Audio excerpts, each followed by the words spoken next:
Why dimensional analysis and what is it for? Why dimensional analysis? You might ask yourself such a question. Dimensional analysis has so many uses. Some of them tumezilist hapa. These are the 5 important uses of dimensional analysis. First, we can use dimensional analysis to derive a formula. We can use dimensional analysis to check the consistency, the correctness, and to prove that this formula actually can exist.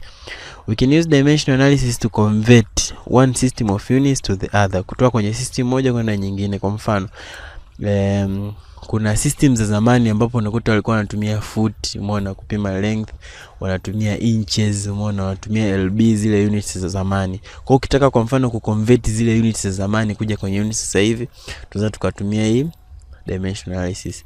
Tunaweza tukatumia dimensional analysis ku determine units. Kwa mfano, unajua quantity fulani labda ya gravitational constant, lakini haufahamu units, unataka kujua ile za gravitational constant na unajua formula. Kwa kile kitendo cha kujua formula unatumia tu dimensional analysis, unapata units zako vizuri, tutakuja kuona.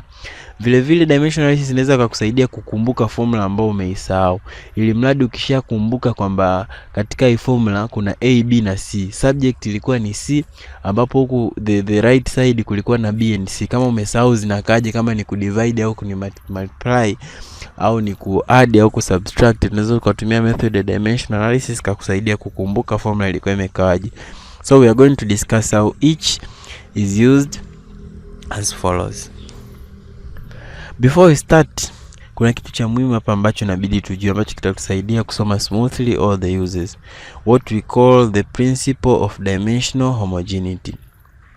The principle of dimensional homogeneity states that if the dimensions of the left hand side of an equation are equal to the dimensions of the right hand side of the equation, then the equation is dimensionally correct. That means dimensions of the left hand side of an expression should be equal to the dimensions of the right hand side of the expression. For example, unavyosema force ni sawa na mass times acceleration, dimensions of force, ili hii formula iwe mathematically correct, dimensionally correct, lazima dimensions of force ziwe sawa na dimensions of mass times acceleration. So dimensions of force lazima ziwe sawa na dimensions of mass times acceleration. This might sound somehow confusing when it comes to formulas ambazo ziko hivi, lakini the actual sense, the actual point hapa ni kwamba for such formulas, for this it applies in the sense that dimensions za v lazima zifanane dimensions za u, lazima zifanane na dimensions za a times t, ili hii formula iwe correct.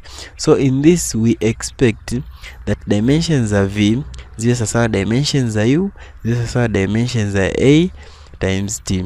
Pia ina apply kwa factors kama hizi. Kwa hiyo tunaweza tukaona hapo kwamba dimensions za right hand side zinakuwa zinafanana na dimensions za left hand side.